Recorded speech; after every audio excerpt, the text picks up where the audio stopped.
Olá, boa noite a todas, a todos e a todos. Eu gostaria de agradecer a presença, né, de todos e gostaria de só enfatizar com relação à programação da Semana Integrada para amanhã. Gostaria de destacar que amanhã nós teremos a mesa, né, BNCC, um debate urgente e necessário, com a professora Nilda Alves e a professora Luzia. Então eu convido a todos a assistirem essa mesa, uma mesa bastante interessante. Ela será transmitida aqui pelo nosso canal do YouTube, né, do ICN. Então é muito importante a participação de todos e todas e todos nessa semana integrada que tem sido feita com muito carinho e muita dedicação por parte da comissão organizadora. Bom, dando continuidade, né, às atividades da segunda jornada das licenciaturas do ICN, né, a nossa semana integrada, a gente vai ter agora uma palestra intitulada Por uma Matemática Problematizada, as Ordens de Reinvenção. Essa palestra ela vai ser ministrada pelo professor Vitor Geraldo. Eu queria agradecer imensamente o professor, né, por se disponibilizar a participar aqui com a gente, a compartilhar um pouco das pesquisas que ele vem desenvolvendo, né, ao longo dessa trajetória dele que tem sido muito exitosa. Então, assim, quem é o professor Vitor, né? A gente às vezes fica muito preso ao currículo Lattes, e a gente sabe que é muito mais do que isso, né? É uma pessoa extremamente generosa, né? Então, eu acho que isso é uma característica bastante interessante, pelo menos nesse pouco convívio que eu tenho tido com o professor Vitor. Então, o professor Vitor, ele é bacharel em matemática, mestre em matemática aplicada pelo Instituto de Matemática da Universidade Federal do Rio de Janeiro, é doutor em Engenharia de Sistemas e Computação pelo Instituto Alberto Luiz Coimbra, de pós-graduação e pesquisa em engenharia da Universidade Federal do Rio de Janeiro, com estágio de doutoramento no Instituto of Education, University of Warwick, no Reino Unido. Atua em pesquisa em educação matemática, com ênfase na formação de professores que ensinam matemática, currículo e decolonialidade. É membro da Associação Nacional de Pesquisa e Pós-Graduação em Educação, a nossa PED, e da nossa Sociedade Brasileira de Educação Matemática, SBEM. Atualmente é professor associado, né, do Instituto de Matemática da Universidade Federal do Rio de Janeiro, no qual ele leciona desde 1992 como docente do curso de licenciatura em matemática e dos programas de pós-graduação em ensino de matemática, o PEMAT, e do programa de pós-graduação em educação, PPGE. Coordenador do Laboratório de Práticas Matemáticas de Ensino, LAPREN, e na instituição, o professor Vitor já atuou como coordenador de curso da licenciatura em matemática e no período entre 1997, de 1997 a 2002, e também coordenou o programa de pós-graduação em ensino de matemática de 2006 a 2011 e de 2015 a 2020. Vitor, eu agradeço demais a disponibilidade, eu sei que a sua agenda é bem complicada, né? Mas assim, muito bom tê-la aqui conosco, poder ouvir um pouquinho, né? E aí eu te deixo à vontade, mais uma vez, muito obrigada. Então, boa noite a todos, todas e todos. Queria primeiro agradecer a Vânia pela apresentação tão gentil e tão generosa e dizer que é um grande prazer estar aqui participando desse evento. Já estou vendo aqui no chat do YouTube vários amigos queridos, queridíssimos, mandando mensagens aqui, dizer que eu também estou com muita saudade, infelizmente, nesse momento, devido à tragédia política e sanitária que nós estamos vivendo no Brasil. essa tragédia nos impede de estar juntos fisicamente, mas eu sempre tenho dito, e nesses momentos, né, de tantas lives que têm acontecido, que nós precisamos entender, apesar da nossa vontade de estar juntos, nós precisamos entender esses momentos remotos, esses encontros remotos, como atos de resistência, né, em defesa da educação pública para todos, de qualidade, socialmente referenciada e laica, que está tão ameaçada pelos alguns setores da política no Brasil de hoje. Então, queria agradecer o convite mais uma vez, agradecer a participação das colegas e dos colegas que estão aqui, dizer que é uma grande honra estar participando desse evento nesse momento. Então, como a Vânia comentou, né, na verdade, esse convite que eu recebi tão honradamente foi para falar um pouco de algumas coisas que nós temos pensado recentemente no meu grupo de pesquisa, né, que é o LAPRAME, um grupo de pesquisa que está escrito ali, Laboratório de Práticas Matemáticas do Ensino, que é um grupo de pesquisa e formação de professores e professores que ensinam matemática. Então, esse título, né, que eu coloquei para essa fala é de um artigo publicado esse ano recentemente, que traz algumas ideias sobre as quais eu trouxe para compartilhar com vocês hoje, de matemática problematizada. E eu trouxe para começar essa minha fala, né, nessa tela inicial, para representar um pouco essa ideia, eu trouxe essa gravura da América do Sul, da América Invertida, né? É uma gravura que eu tenho usado bastante também, do Joaquim Torres Garcia, um artista uruguaio que representa muito uma mudança de referências, né? Assim, a gente inverter aquilo que a gente tem naturalizado como referência principal ou referência convencional. E essa mudança de referências tem muito a ver com a ideia de matemática problematizada que eu trouxe para compartilhar com vocês hoje, né? Então, para isso, eu quero começar. Quer dizer, na verdade, a minha fala tem mais ou menos duas partes, né? Assim, eu quero começar no começo com essa pergunta aí: o que é educação matemática, né? Assim, a educação matemática como campo de pesquisa se constitui relativamente há pouco tempo. Obviamente, há muito menos tempo que a própria matemática e há menos tempo que a educação também, né? Então, essa ideia do que é a educação matemática como campo de pesquisa é uma ideia que ainda está em constituição, ainda está em consolidação. Até quero trazer algumas reflexões iniciais para pensar um pouco o que quer dizer fazer pesquisa em educação matemática. E, a partir dessas reflexões iniciais, na segunda parte, eu quero entrar mais detalhadamente nessa ideia de matemática problematizada, a partir dessas reflexões iniciais, que, como eu disse, nós temos discutido no meu grupo de pesquisa, né?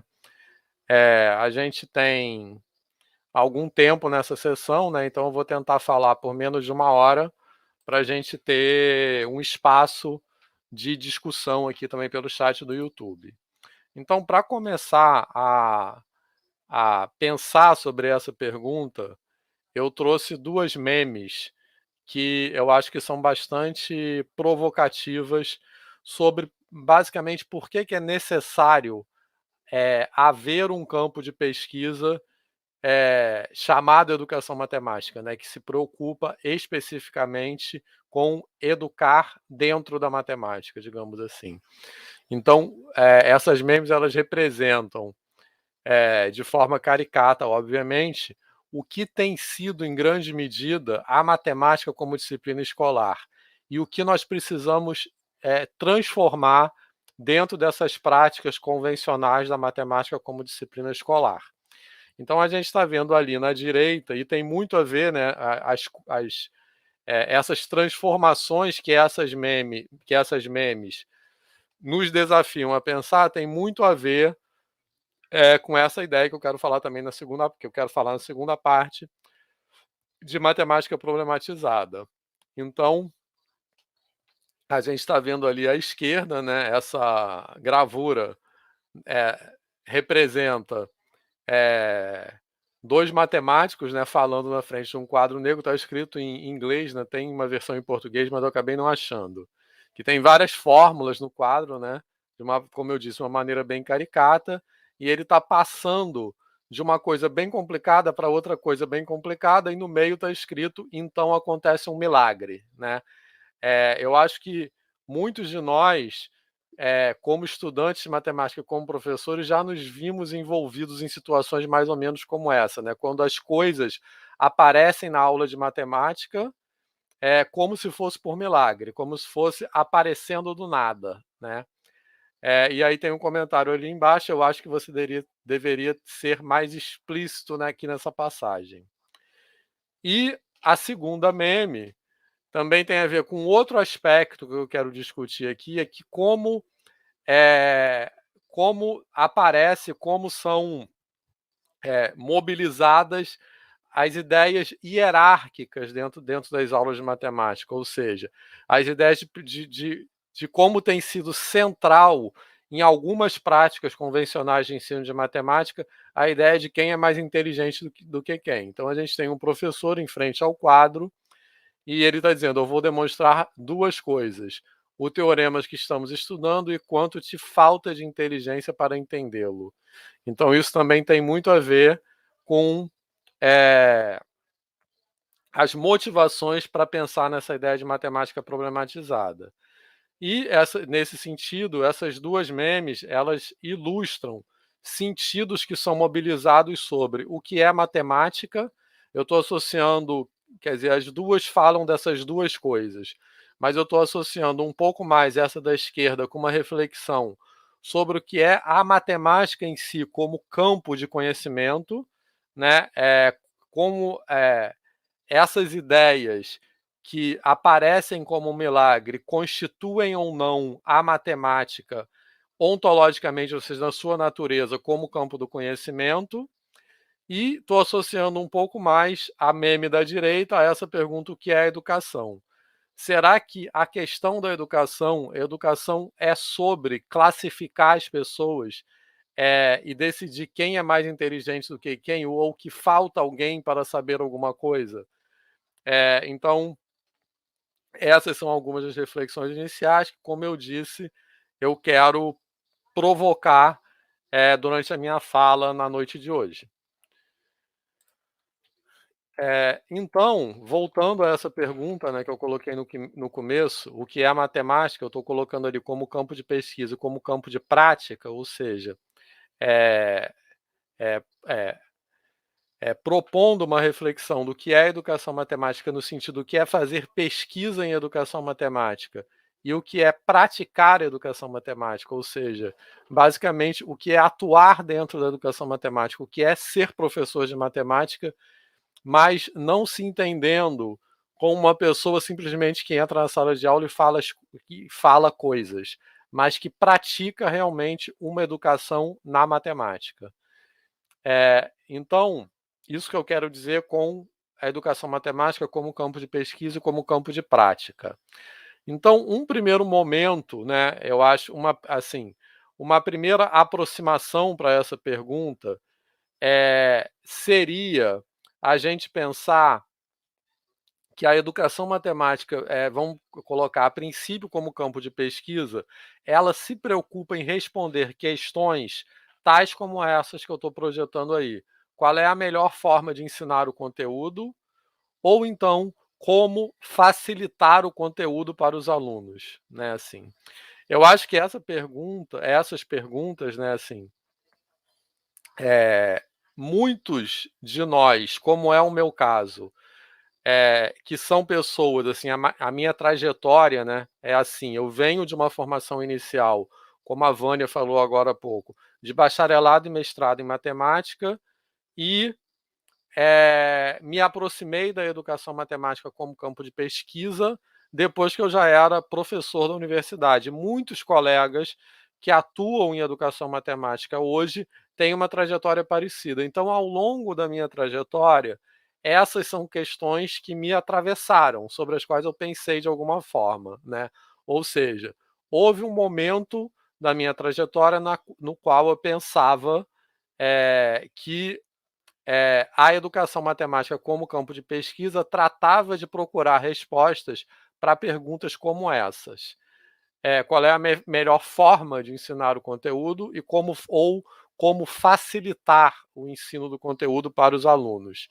E eu trouxe essas questões no começo da fala com uma provocação mesmo, porque hoje, olhando de outro ângulo para essas questões, elas me parecem bastante ingênuas. Eu quero falar mais ou menos por quê. Antes disso, também para situar apenas um resultado de pesquisa que mostra por que que perguntas como essas não dão conta de uma investigação, ou seja, de abarcar quais são as questões de investigações das quais a educação matemática trata. Eu quero trazer um exemplo de um resultado de uma pesquisa realizada no meu grupo, né, por colegas do meu grupo, que é a pesquisa do Diego Matos, que é professor da Unirio, né, Universidade aqui do Rio de Janeiro, e que foi meu orientando de doutorado. Então, como parte da pesquisa de campo, por ocasião da tese de doutorado dele, basicamente, nessa tese de doutorado, ele trabalhou com as experiências de alunos com a matemática como disciplina institucionalizada, ou seja, como os alunos vivenciam a matemática como disciplina na educação básica e em cursos de licenciatura, né? E como parte dessa pesquisa, ele propôs essa pergunta: quais são suas impressões da matemática ensinada na escola, para um grupo de alunos do 9º ano de uma escola pública federal aqui da cidade do Rio de Janeiro. E ele pediu para que esses alunos respondessem essa pergunta por meio de uma pequena redação e também por meio de um desenho. Então, eu tenho mostrado bastante os resultados dessa pesquisa, porque eu acho que eles são bastante contundentes. Então, eu vou mostrar aqui alguns dos desenhos que emergiram, né, que foram produzidos pelos alunos participantes dessa pesquisa, né?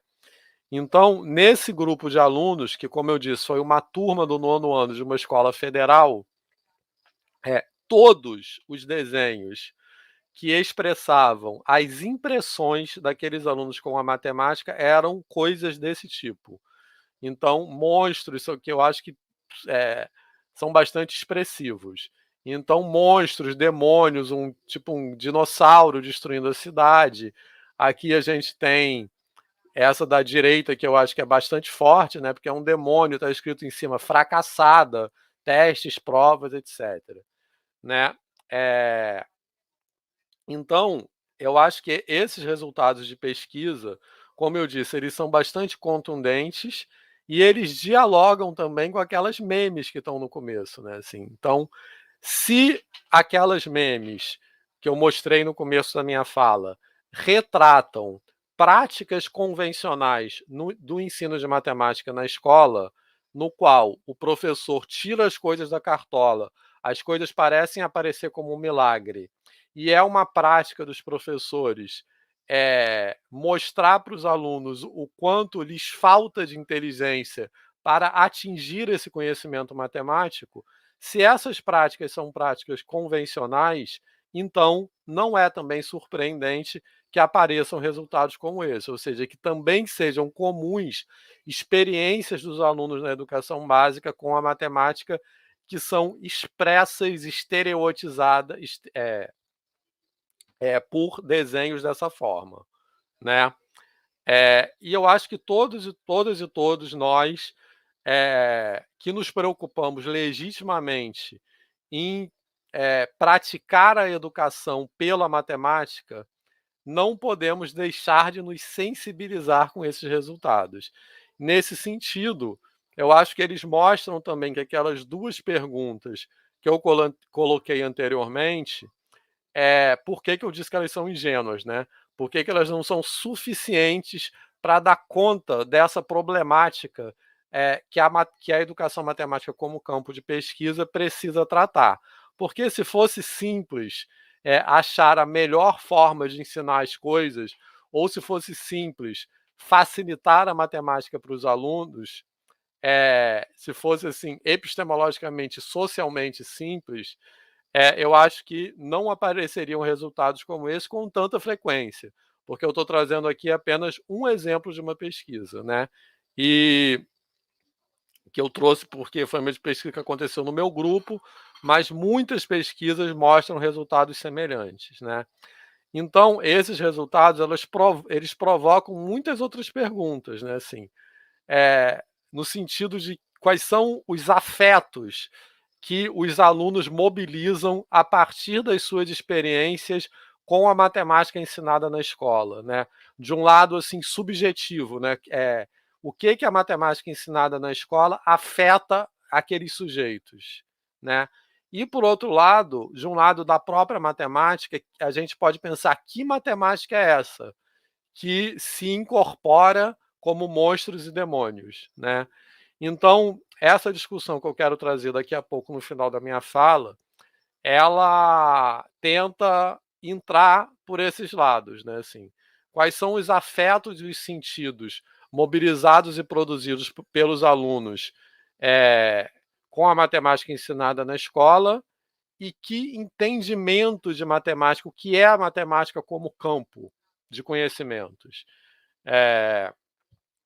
Então, mais ou menos isso que eu quero compartilhar na segunda parte da minha fala. Antes disso, voltando àquelas questões que eu coloquei no começo, como eu disse, de propósito, provocativamente, eu disse que hoje, olhando, eu vejo elas de forma bastante ingênua. Então, se a gente pensar para a primeira questão, né, por que isso não pode ser uma questão de pesquisa para a educação matemática?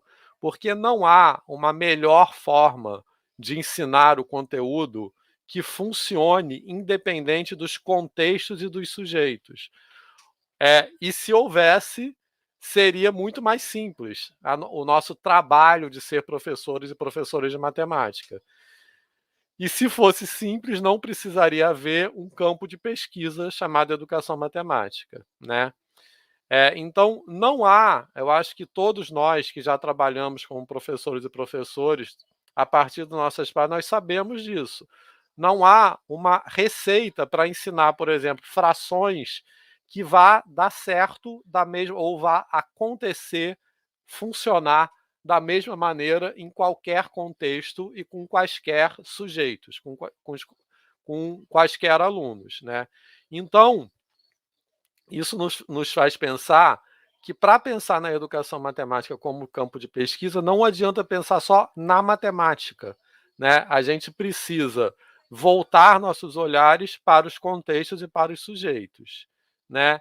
Então, pensar numa forma de mobilizar, numa forma não, em formas de mobilizar o conteúdo matemático que afete esses sujeitos dependendo dos contextos onde essa educação acontece.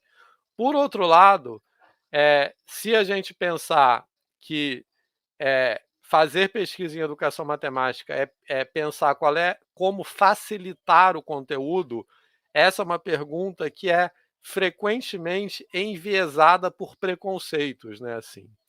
Então, essa pergunta, como nós podemos facilitar o conteúdo,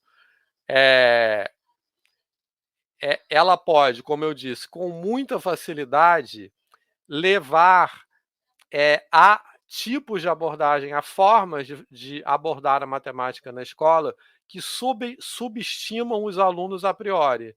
Então, pode levar, por exemplo, a gente pensar no ensino de matemática para pobres e para ricos, por exemplo, né? Então, nesse sentido que eu estou falando, mesmo com isso, a gente pode ser levado a omitir certas questões com base em pré-julgamentos sobre os perfis cognitivos e sociais dos sujeitos, né? Então, eu acho que essas duas reflexões que eu trouxe nesse slide essas duas reflexões elas ilustram como é complexo pensar nessas questões. E por ser complexo, isso se coloca e se constrói como um campo de pesquisa, né? Então, como, ao mesmo tempo, olhar para os contextos de sujeitos, não olhando só para o conteúdo, e por outro lado, de forma que esse olhar para os contextos de sujeitos não seja um olhar enviesado por pré-julgamentos, né? E essas coisas, estou meio que preparando assim, tem muito a ver com o que eu quero falar na segunda parte da minha fala, né? Então, nesse sentido, eu acho que muitas vezes eu estou colocando nossas práticas docentes, que não é uma figura de linguagem, não, é me incluindo mesmo nisso. Porque muitas vezes, nas nossas práticas como professores e professores,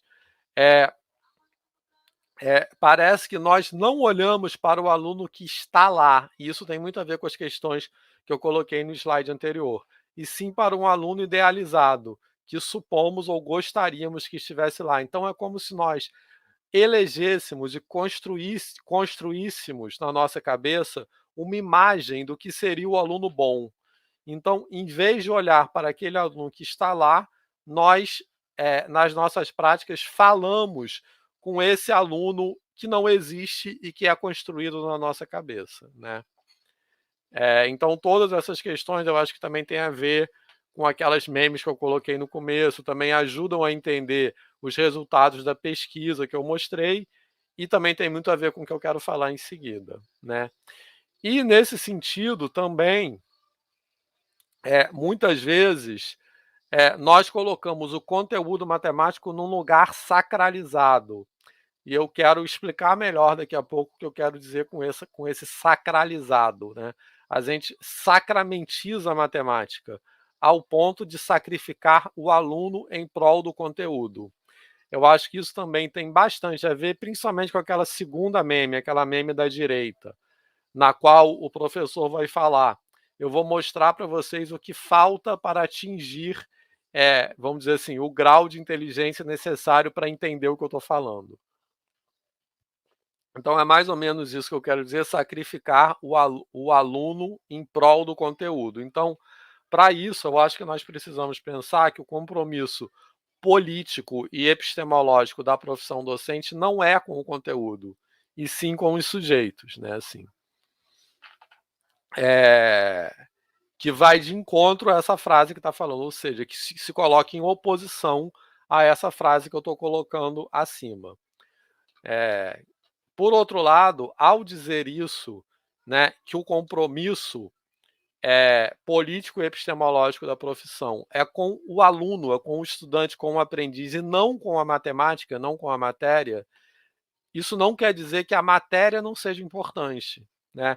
Isso tem muito a ver com uma coisa que a gente fala bastante, né, que o objetivo da profissão, assim, que é outra forma, vamos dizer, de falar isso, o objetivo da profissão de professor é ensinar pela matemática, ou seja, formar pela matemática e não para a matemática. Mas, como eu disse, isso não quer dizer que a matemática não seja importante. Mas em que lugar, né? Então, dentro de toda essa problemática que eu quis provocar nessa primeira parte da minha fala, eu destaco essa questão. Nesse contexto todo, qual é o lugar do conteúdo, né? Então, o que eu quero dizer aqui, com essa ideia de matemática problematizada, é que, entendendo a profissão docente como uma atividade que tem o seu compromisso com os aprendizes e não com a matéria, nós precisamos dessacramentalizar o conteúdo. Mas dessacramentalizar o conteúdo não é esvaziar a sua importância, né? Muito pelo contrário. Então, um pouco tentando ajudar a entender essa complexidade, que a gente quer trazer essa reflexão sobre matemática problematizada. Nesse sentido, eu acho que é um roteiro bastante legitimado culturalmente no ensino de matemática, e aí tanto na educação básica quanto na educação superior, e esse roteiro é uma forma importante de sacralizar a matemática, ou seja, de apresentar a matemática de forma dogmática, isso um pouco eu quero dizer com sacramentalizar ou sacralizar a matemática, apresentar a matemática de forma dogmática como se fosse um conjunto de verdades fixas e imutáveis. E esse roteiro, ele é mais ou menos assim. A gente começa das definições, a partir das definições, a gente apresenta teoremas, né, que são fatos sobre essas definições, e a partir dos teoremas, exemplos, aplicações e exercícios. Então, uma primeira reflexão é que esse roteiro ele descreve a ordem da estrutura. O que eu quero dizer com a ordem da estrutura? Ele descreve a matemática como ela está organizada hoje,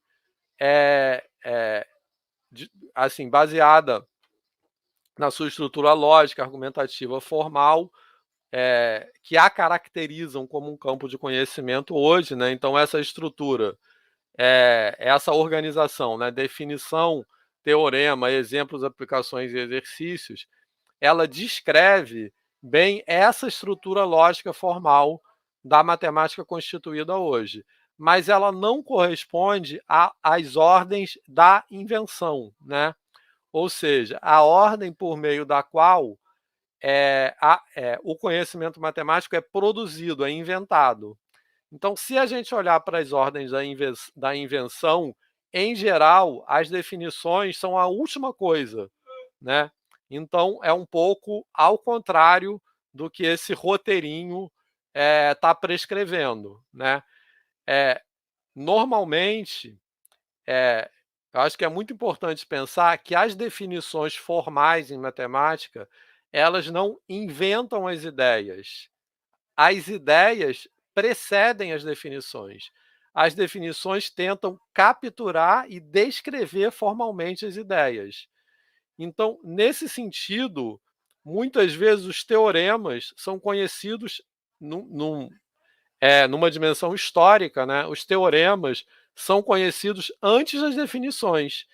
E as definições são procuradas para se determinar um conjunto de condições que leve à validade de um teorema. Então, historicamente, quase sempre é ao contrário disso, né? Entretanto, esse roteiro que eu estou falando que é culturalmente legitimado, ele determina modelos de ensino que seguem a ordem da estrutura e não as ordens da invenção. Ou seja, com frequência, tanto na educação básica quanto na educação superior, nós começamos a falar de certo assunto, de determinado tópico, né, dentro da matemática, apresentando uma definição como se essa definição já tivesse nascido pronta, sem discutir, por exemplo, por que a definição é essa e não outra, qual é aonde aquela definição quer levar, da onde ela vem, qual é a problemática na qual ela se situa.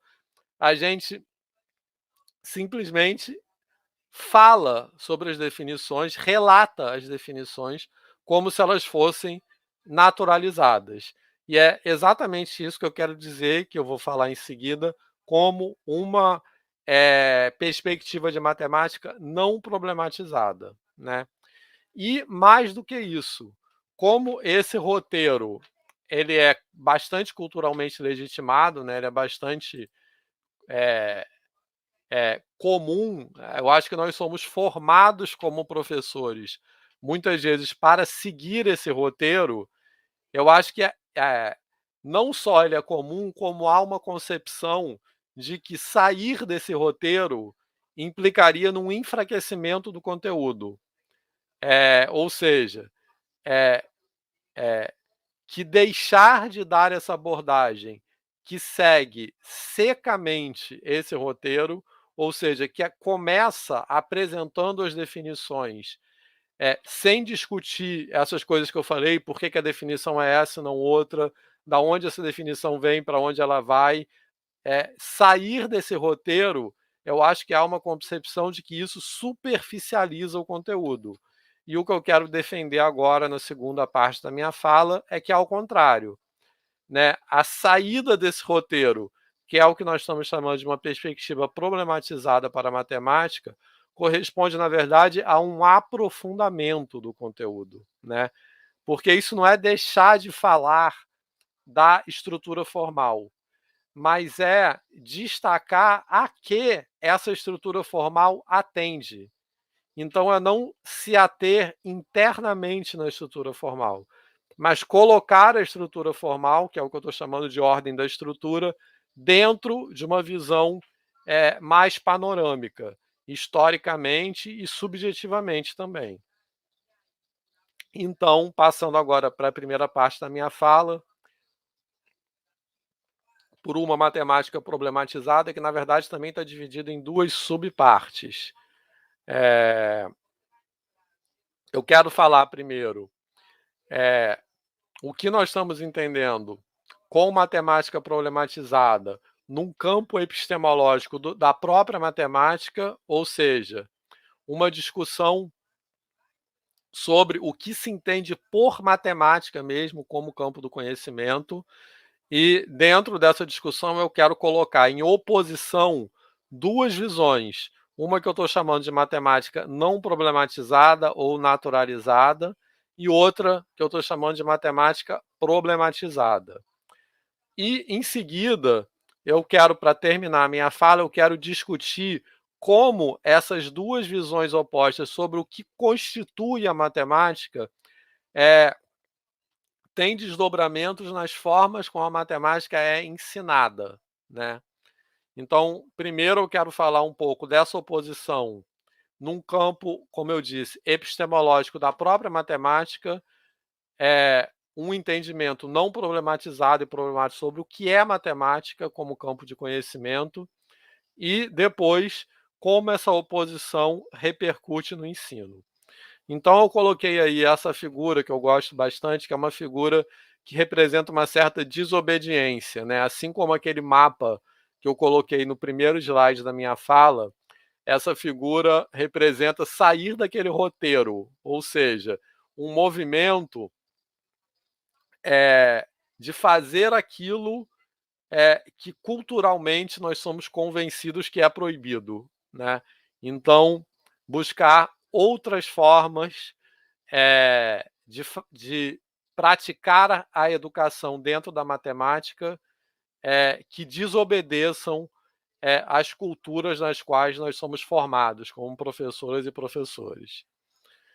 Então, começando a falar, né, como eu disse, vou falar de uma oposição entre matemática não problematizada e matemática problematizada. Tem algumas referências de artigos recentes nossos, nos quais nós discutimos essa ideia. Acho que a Vânia já colocou um link ali. Também depois esse PowerPoint que tem as referências está à disposição, tá? Depois posso compartilhar à vontade. Então, essa ideia de matemática não problematizada é uma concepção sobre a matemática, como eu disse, como campo do conhecimento, que tem as respostas como categoria central. Ou seja, é um entendimento de que aquilo que nós chamamos de matemática é um conjunto de fatos, né, prontos.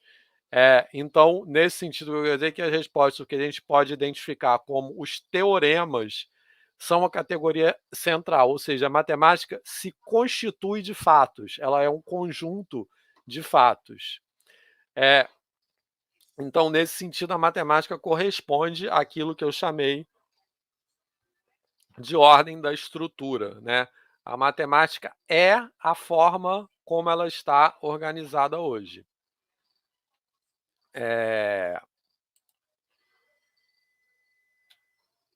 E como eu disse, eu estou, nesse primeiro momento, falando em uma dimensão epistemológica da própria matemática.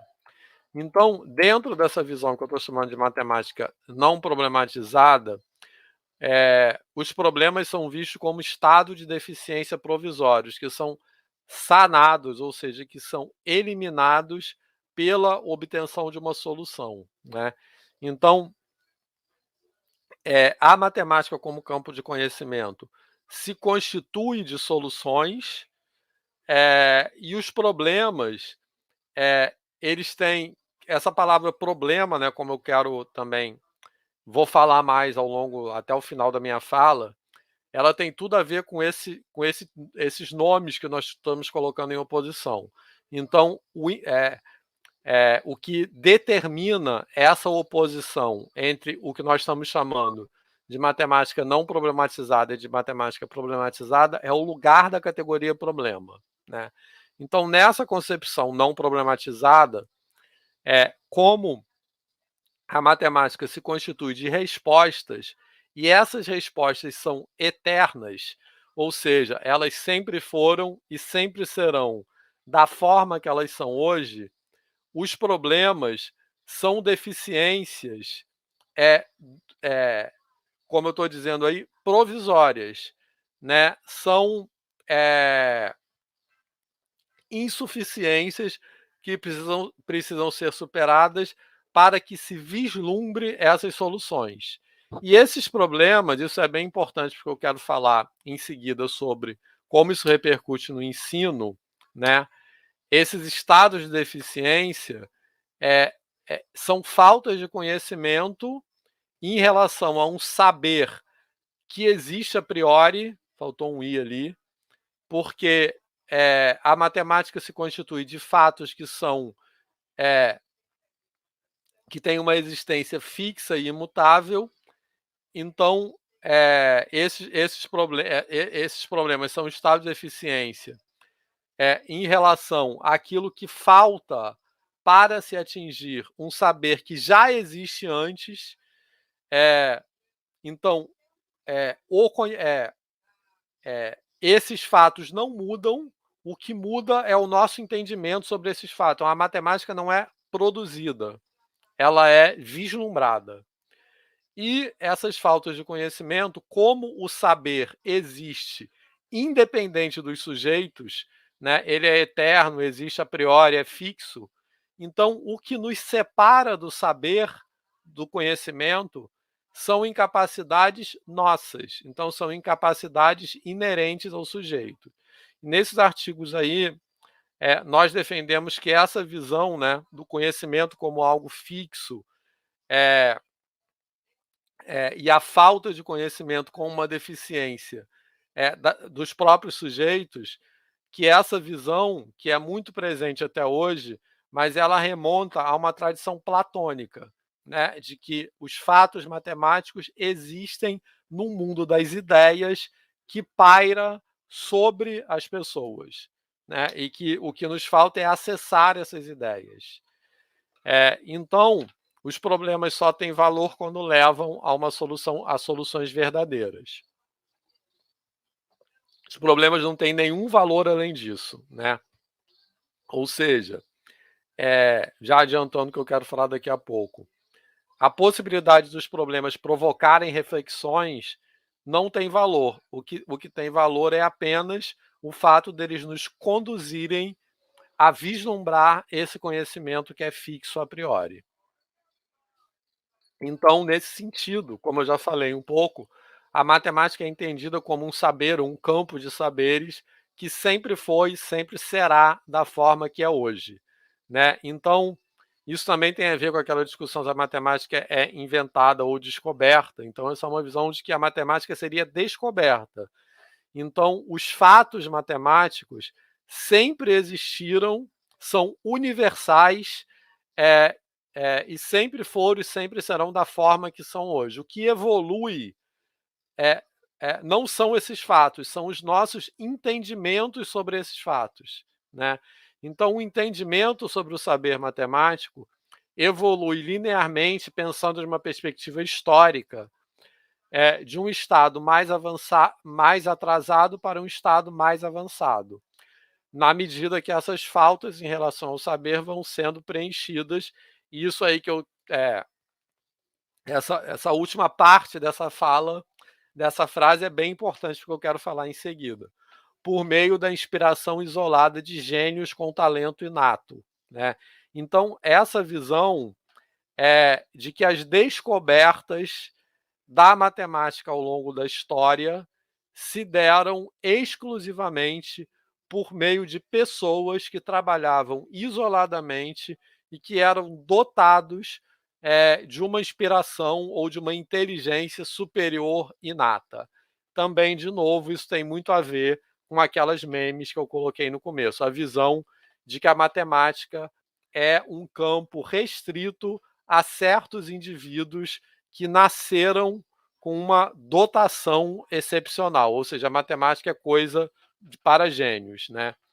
Então, isso tem a ver com essa visão não problematizada da matemática e eu acho que é uma coisa muito determinante de como são as nossas práticas de matemática na escola e na universidade. Então, nesse sentido, o erro é entendido como um desvio nesse caminho que é linear e universal em relação a esse conhecimento que existe a priori, né? Então, o erro como uma coisa indesejável, né? E isso, esse lugar do erro, pensando a partir dessa oposição entre matemática não problematizada e matemática problematizada, é muito importante para pensar a forma como nós ensinamos, né? Qual é o lugar do erro nas nossas práticas docentes em matemática? Então, aqui eu não estou falando ainda do erro no contexto da educação. Eu estou falando do erro na constituição da matemática como campo do conhecimento, ou seja, numa dimensão histórica, né? Então, nessa visão não problematizada, que as descobertas da matemática se dão por meio de um caminho linear que leva em direção ao conhecimento, os erros são desvios que precisam ser corrigidos nesse caminho linear em direção ao conhecimento, né? E aí, um exemplo que eu acho que é bastante contundente, que mostra o quanto essa visão é equivocada, é o exemplo das geometrias não euclidianas, né? Assim, que eu acho que isso que eu vou falar em seguida, na verdade, se aplica na história da matemática de forma geral. Mas eu sempre gosto de trazer esse exemplo das geometrias não euclidianas, porque eu acho que nesse exemplo isso é mais evidente, digamos assim. Então, no caso da constituição ou da consolidação, né, das geometrias não euclidianas como uma área da matemática, como uma sub-área da matemática, né, que hoje é uma área consolidada, né, as geometrias não euclidianas, nesse desenvolvimento, os erros nas tentativas de prova do postulado das paralelas de Euclides como teorema tiveram um papel crucial, né? Porque como nós aprendemos na nossa formação matemática, ao longo dos séculos, houve várias tentativas de provar que o postulado das paralelas de Euclides não era um axioma e sim um teorema, ou seja, que ele poderia ser provado como teorema a partir dos demais axiomas. E houve várias tentativas de prova por vários matemáticos, e cada uma delas continha um certo tipo de erro. E, em linhas gerais, esses erros consistiam em assumir como hipótese algo que era equivalente à tese, ou seja, alguma propriedade que, na verdade, era equivalente ao postulado das paralelas, né? Como, por exemplo, a lei angular de Tales, a soma dos ângulos internos de um triângulo é igual a 2 ângulos retos e várias outras. Então, foram justamente esses erros em assumir como hipótese algo que era equivalente à tese que produziram os insights, né, digamos assim, que nos levaram a entender as propriedades, num primeiro momento, que constituem a geometria não euclidiana, ou seja, que constituem essas outras geometrias, né? Então, nesse sentido, os erros não foram desvios em relação a um caminho linear e universal, mas eles foram constituintes do próprio conhecimento, no caso. Então, eu acho que isso a gente pode pensar em muitas, como eu disse, na história da matemática de forma geral, mas eu acho que no caso das geometrias não euclidianas, isso é mais evidente. E agora, em oposição a isso, o que a gente está chamando de matemática problematizada é uma concepção sobre a matemática que, em vez de ter as respostas, tem os problemas como categoria central. Então, isso quer dizer que a matemática se constitui de problemas. Então, são os problemas que são a priori e não as respostas. E são as respostas que são provisórias, porque essas respostas, os teoremas, nessa concepção, eles não são descobertos, eles são inventados. Então, os problemas são reconhecidos pelo seu potencial de produzir teoremas, produzir respostas, e não de dar acesso a uma resposta que se supõe que já existia a priori. Então, nesse sentido, a matemática se constitui de problemas, né, que são situados culturalmente, historicamente. Então, isso desconstrói também um pouco ou bastante aquela ideia de que existe uma matemática universal, né? Porque essa matemática universal está associada com algo que existe independente da cultura, né? E que é eterno e que sempre foi e sempre será. Por isso que eu estou dizendo que essa visão problematizada corresponde às ordens da invenção e, por isso, eu estou usando ordens no plural, porque não existe uma única invenção, mas existem invenções historicamente e socialmente situadas daquilo que é a matemática. Então, isso também tira um pouco do lugar, nesse sentido que eu quero dizer, dessacramentiza algumas visões idealizadas que nós temos da própria matemática, como eterna, universal, etc. Então, nesse sentido, os problemas não são faltas de entendimento em relação ao saber que existe a priori, mas os problemas são o próprio saber. E eles não são eliminados pela obtenção de uma solução. Então, os problemas têm um estatuto independente das soluções e eles têm um valor em si.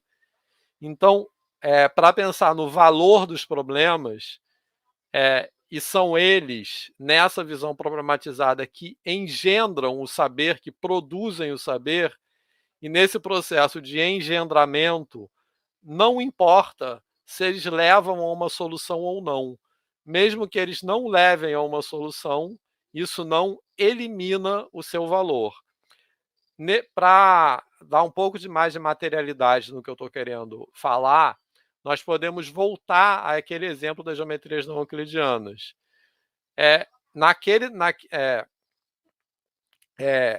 Naquele caminho histórico, né, o problema de provar o postulado da espraiada não foi resolvido, porque o postulado da espraiada não pode ser provado, né?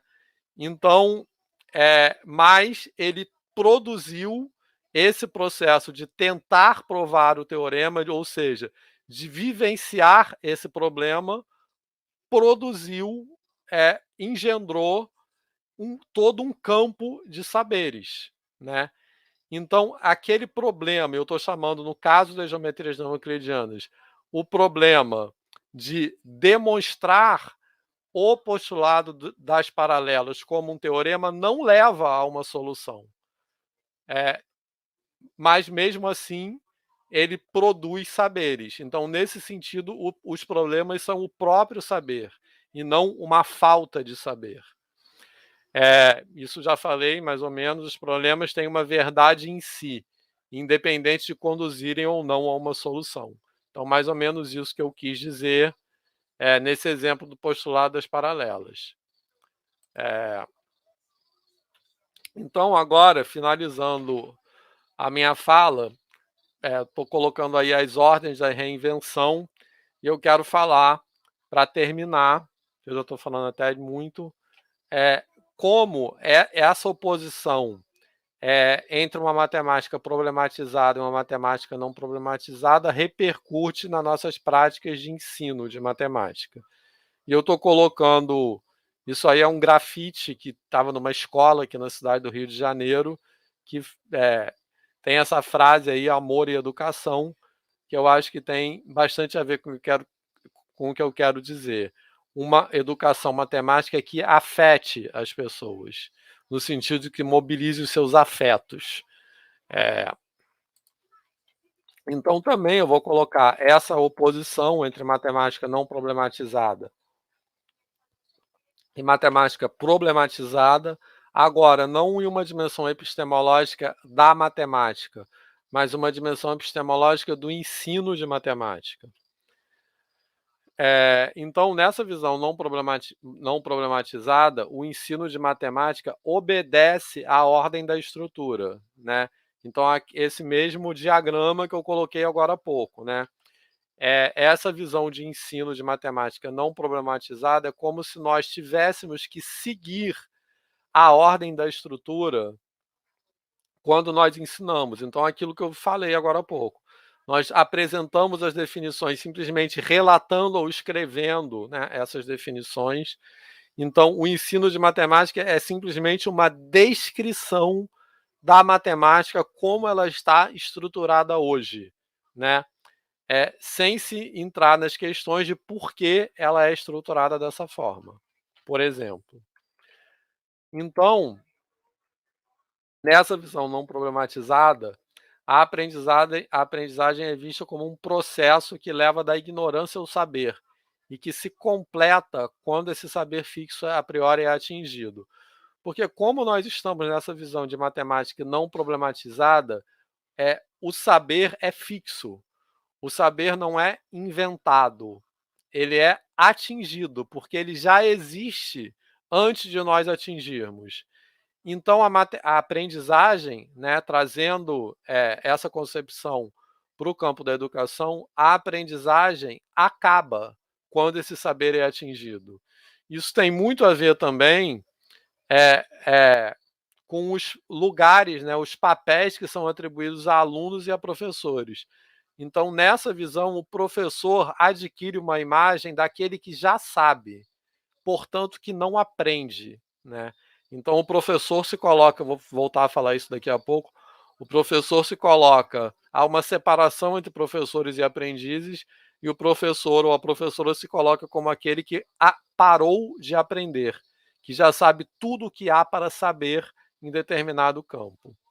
E o erro e o não entendimento, quando algum aluno manifesta que não entende algo, são interpretadas como manifestações daquelas deficiências ou incapacidades cognitivas e sociais.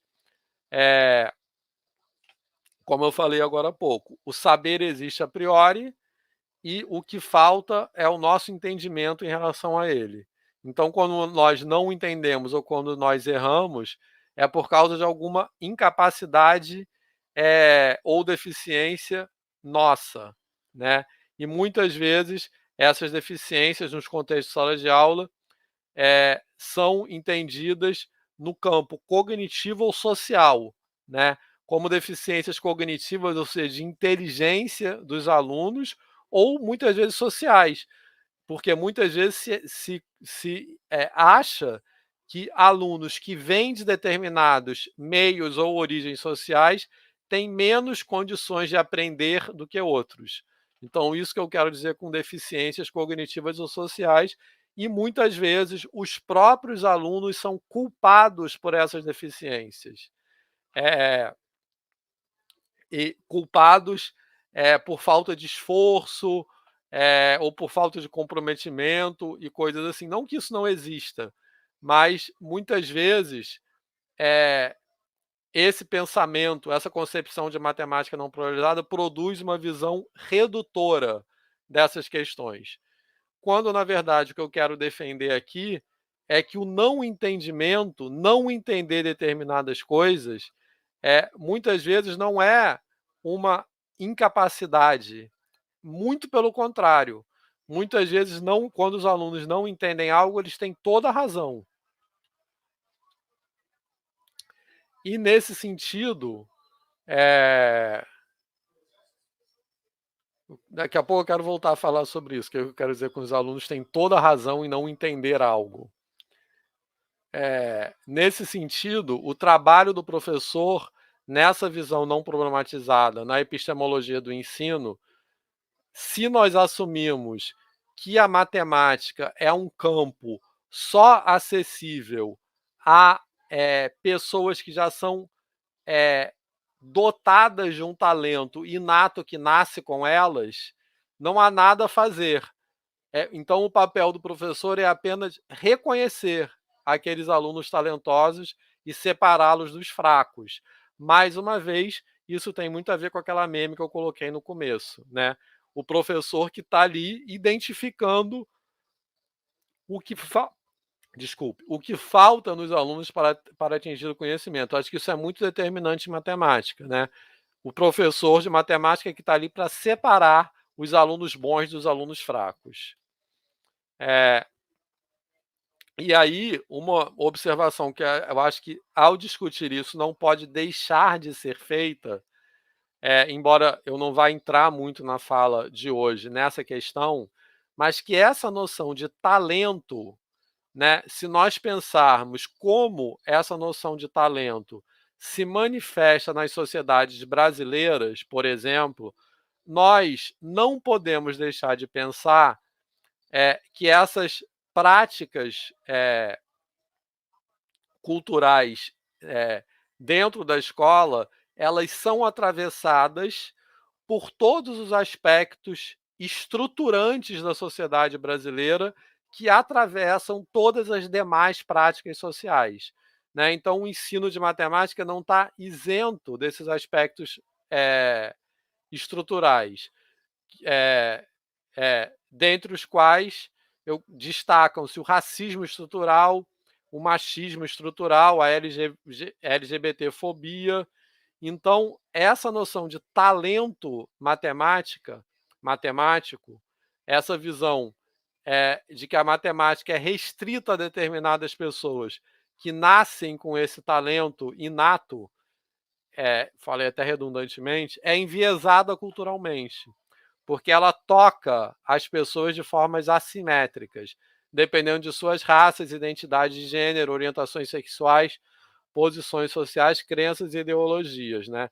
Então, aquela imagem idealizada que nós temos de um aluno bom, que é culturalmente constituída, né?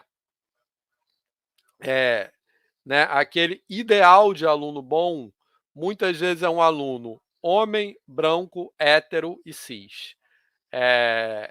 Isso se constitui dessa forma porque, como eu disse, essas práticas sociais dentro da escola não são isentas de todos os fatores estruturantes e vieses implícitos que atravessam a nossa sociedade. E dessa forma, a matemática, essa visão não problematizada, opera como um filtro social que preserva relações de poder, né? Porque, por um lado, a matemática é vista como uma medida de inteligência. Por outro lado, esse talento que expressa essa inteligência é enviesado culturalmente. Então, agora, em oposição a isso, pensando agora na matemática problematizada no campo do ensino, para terminar a minha fala, já estou quase acabando, em vez do ensino, em oposição a essa visão que eu acabei de falar de matemática não problematizada, na qual o ensino de matemática obedece uma ordem, nessa visão de matemática problematizada, o ensino instaura outras ordens. Então, isso que eu quero dizer com as ordens da reinvenção, né? Porque a gente vai pensar que as ideias matemáticas elas são ressignificadas pelos alunos, elas são apropriadas e ressignificadas. Nesse sentido, educar matematicamente é provocar uma reinvenção de ideias. Cada vez que nós estamos praticando educação matemática dentro da sala de aula, nós não estamos relatando ideias, mas nós estamos vivenciando momentos de reinvenção. Essa é a visão, é a concepção de matemática problematizada. E assim se instauram, em vez das ordens da estrutura, as ordens de reinvenção. E os problemas não têm sua potência apagada pela obtenção de uma solução. Eu quero trazer um exemplo para dar alguma materialidade a isso que eu quero falar, que eu estou falando, que é um exemplo do ensino de números reais, né? Já dei até um certo spoiler. Mas colocando essa pergunta aí, eu estou colocando um segmento de reta AB, que está ali em cima, e uma unidade de medida. E estou colocando a pergunta: é sempre possível determinar uma subdivisão de U, ou seja, uma subunidade, que caiba um número inteiro de vezes em AB? A resposta para essa pergunta é sim ou não. Mas eu quero colocar esse sim ou não naquilo que é mais intuitivo, né? E nós sabemos o seguinte, que quando isso é possível, determinar uma subdivisão de U que caiba um número inteiro de vezes em AB, isso significa que a medida de AB em relação à unidade U é um número racional. Quando isso não é possível, esse é um número irracional. Então, se nós sabemos a priori que a resposta, nós já sabemos que existem números irracionais, nós sabemos também que a resposta para essa pergunta é não. Mas eu acho muito intuitivo que seria sim. Então é por isso, ou seja, é muito intuitivo que nós podemos conseguir uma subdivisão de U bem pequenininha que caiba um número inteiro de vezes em AB. Então a própria existência dos números irracionais é algo bastante contraintuitivo no sentido de ser contrário aos sentidos humanos, à sensibilidade humana.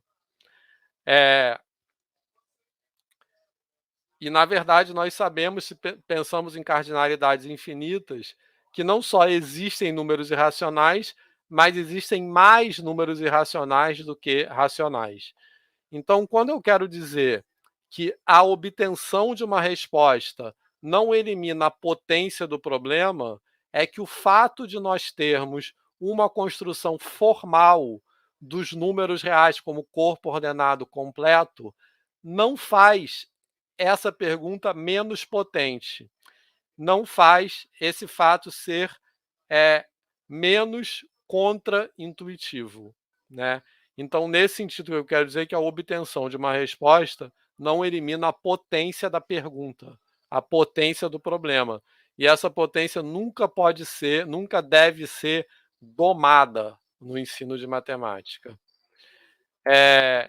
E assim, a matemática problematizada privilegia, em lugar da exposição de fatos prontos, a produção de sentidos e a mobilização de afetos, tanto por professores e estudantes. E a aprendizagem, de maneira oposta ao que eu falei antes, não é um caminho da ignorância ao saber, e sim a própria produção de saberes. Porque a aprendizagem se situa na incompletude. A aprendizagem é sempre um processo inacabado e incompleto. E sendo a aprendizagem um processo inacabado e incompleto, o erro, tanto por parte daqueles que estão no lugar de alunos, quanto daqueles que estão no lugar de professores, não é um desvio em relação ao conhecimento, e sim a própria abertura de caminhos para o conhecimento. Eu acho que isso é bastante importante porque isso provoca um deslocamento tanto daquilo que é esperado do aluno, como daquilo que é esperado do professor. Porque de ambos é esperado que aquela pessoa não erre, né? O aluno bom é o que não erra. E o professor se deve também colocar num lugar invulnerável, daquele que acabou, que parou de aprender, aquele que já sabe tudo o que há para saber, né? Então essa visão problematizada também propõe um deslocamento desses lugares, que implica em nós, como professores, nos colocarmos em lugares de vulnerabilidade, daqueles que, ou seja, nos colocarmos também no lugar de aprendizes. Então, nesse sentido, o não entendimento não é uma falta de conhecimento, e sim uma possibilidade para produzir outros entendimentos. É, é, então, o não entendimento interpretado como falta de entendimento é um falso problema na epistemologia do ensino de matemática, porque, na verdade, esse não entendimento daquela ordem que é estabelecida, da ordem da estrutura, na verdade, uma abertura de caminhos para que se instaurem outras ordens. E são essas outras ordens que eu estou chamando de ordens de reinvenção. Então, eu vou parar por aqui. Se tiver mais alguma pergunta, comentário, acho que nós temos algum tempinho.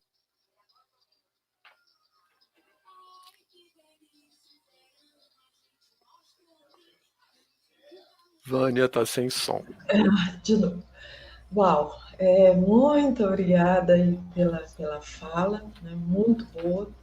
Eu queria aí, solicitar as pessoas, né, que tiverem dúvidas, considerações, colocarem aí no chat, né, para o Vitor, né, a gente aproveitar essa oportunidade para conversar um pouquinho sobre essas pesquisas que ele tem desenvolvido.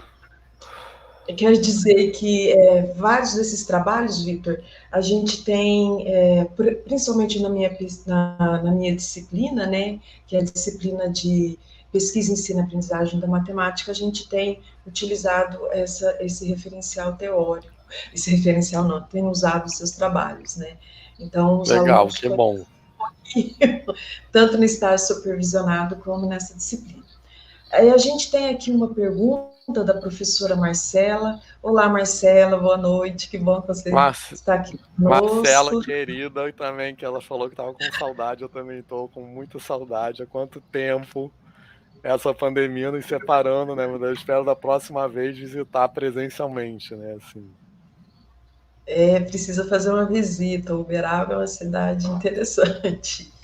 E aí, você quer que eu leia, Vitor? O que você prefere?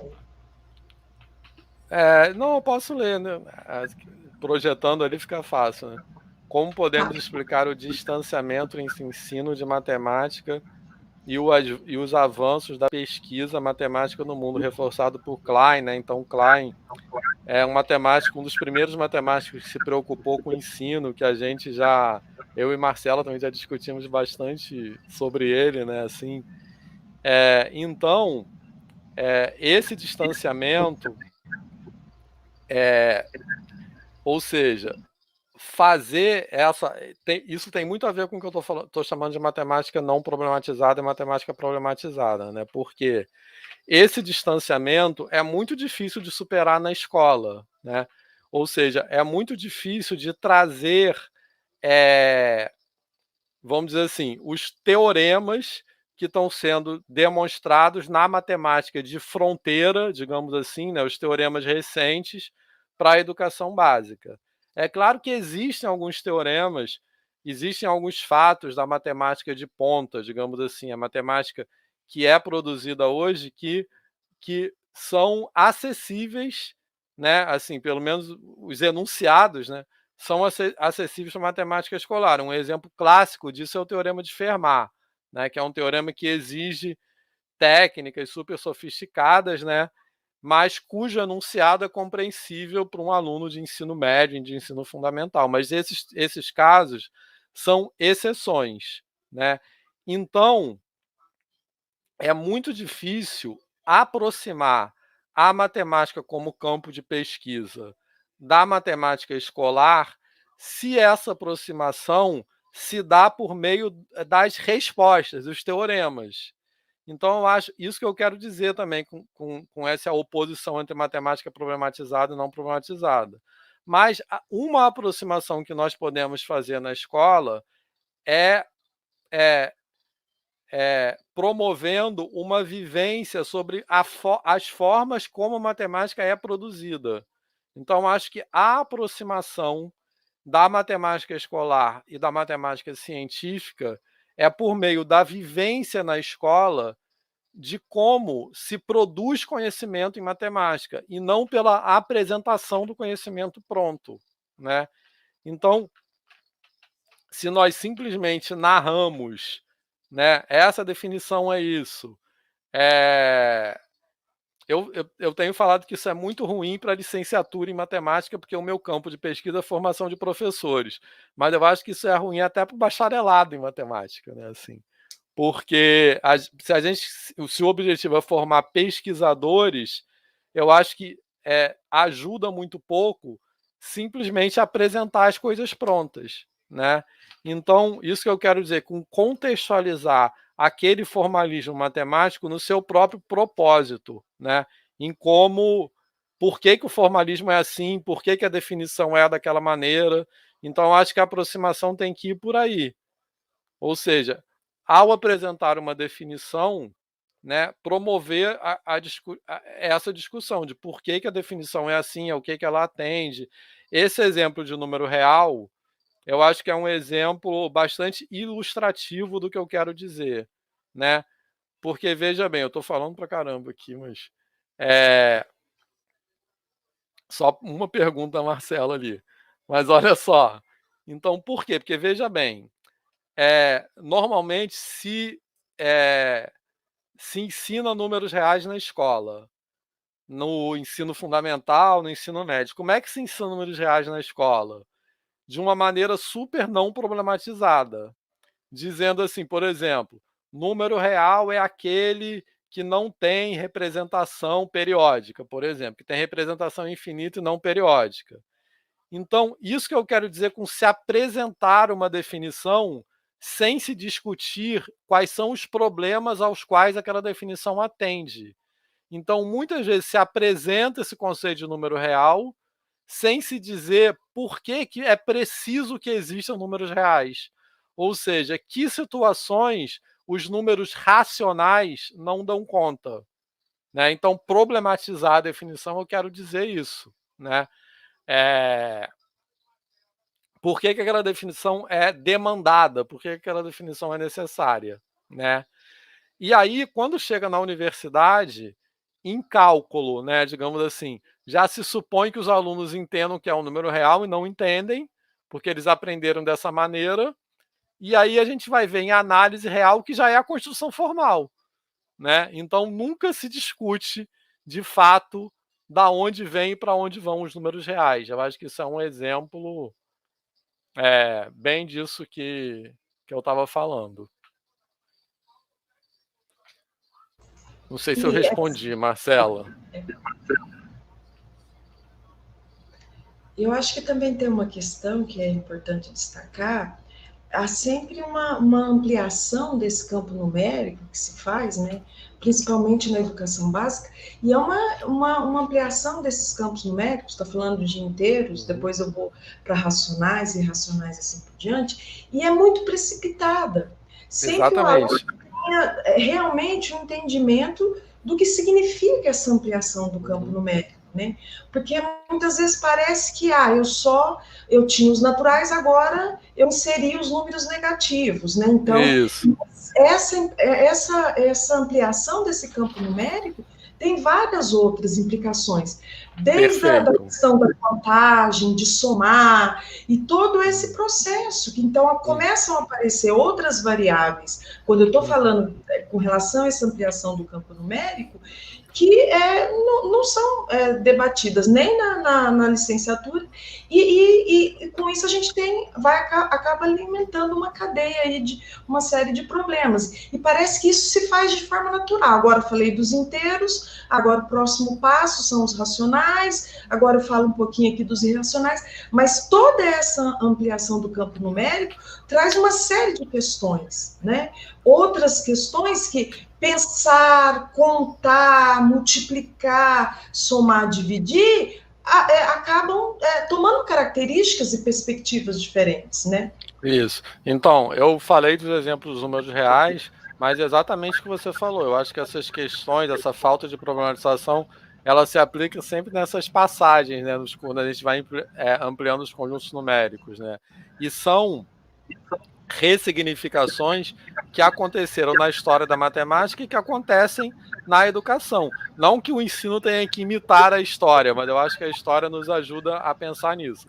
Então, esse exemplo dos números negativos também é outro exemplo que eu acho que é bastante claro disso, né? Assim, porque a passagem dos números que a gente faz, né, na matemática contemporânea, dos números naturais para os inteiros, né? Ou seja, a incorporação, o reconhecimento dos números negativos como números, né? Você chamar uma quantidade negativa de número é uma coisa que na história da matemática exigiu uma ressignificação do próprio conceito de número. Porque se você entende o número como uma quantidade, o zero é a ausência de quantidade. Então, como podem existir quantidades menores que a ausência, né? Então, para que fosse possível aceitar os números negativos como números, foi preciso que se passasse a entender um número não só como uma quantidade, mas como uma quantidade munida de orientação, né? Então, o zero não é só a ausência de quantidade mais. O zero é uma origem, né? Um referencial para essa orientação.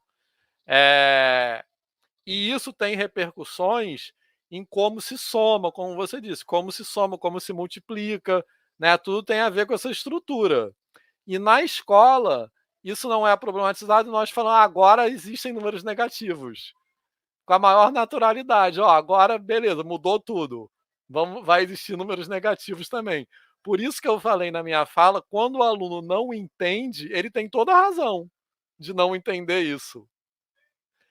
Se ele está vendo que nessa exposição não problematizada tem algo faltando, ele tem toda a razão. Então, quem está produzindo algum sentido para isso é o aluno que não está entendendo, é o aluno que está expressando o seu não entendimento. O aluno que está entendendo, ou seja, que expressa que está entendendo tudo, muitas vezes ele está só absorvendo um relato, mas não está produzindo muito sentido sobre aquele relato. Por isso que eu falei na minha fala, né, que muitas vezes a gente culpabiliza o aluno que erra, o aluno que não entende, e rotula aquele aluno como fraco, como pouco inteligente, mas o aluno que não entende, muitas vezes é aquele que tem razão, né? No sentido, aquele que está, como eu disse, dando algum sentido àquilo ali, né? Então, isso que eu quis dizer com olhar o não entendimento como produção de outros entendimentos. Sem som, Vânia. Toda hora eu esqueço. Normal. A gente não tem mais nenhum questionamento, a gente já deu. Tem um Oi? ali. Ah, não, tem um aqui. Tem um aqui, desculpa, Vitor. O uso de métodos como investigação matemática, modelagem e resolução de problemas poderia ser uma forma de problematizar conceitos matemáticos? Essa é uma questão do Domingos César. Eu acho que pode, assim, mas quando eu falo de matemática problematizada, não é necessariamente no mesmo sentido de resolução de problemas como metodologia de ensino. Porque eu acho que a gente tem que ter um pouco de cuidado quando fala de resolução de problemas, porque muitas vezes vira uma coisa engessada também, vira uma coisa que tem que seguir determinados passos. E aí, quando a resolução de problemas é incorporada no ensino dessa forma, eu acho que não tem muito a ver com aquilo que eu quero dizer com matemática problematizada, porque, como eu disse, até citando o exemplo da geometria não euclidiana de novo, quando eu falo de matemática não problematizada, nem importa se o problema tem solução ou não. O importante é o que ele provoca de reflexão. Então, muitas vezes essas metodologias de resolução não. Eu acho que tem muitas pessoas em educação matemática que trabalham com isso de uma maneira muito bacana. Mas eu quero dizer que, e nesse sentido, eu acho que tem a ver. Mas a gente tem que ter um cuidado, porque às vezes essa metodologia de resolução de problema é um passo a passo para se chegar a determinada coisa. Então ela acaba não saindo muito desse lugar, entendeu? A modelagem matemática também eu acho que tem bastante o uso da modelagem matemática no ensino, né? Que também tem bastante potencial para isso, porque é você olhar para uma situação e provocar as perguntas, né? Então também pode ser um caminho. Porque é o que eu estou defendendo aqui, que as perguntas são mais importantes que as respostas, basicamente, né? Mas com todas essas metodologias, eu acho que a atenção, Domingos, que a gente tem que ter é essa, né? Para não virar mais uma outra estrutura, entendeu? Ou seja, uma outra receita de bolo, digamos assim.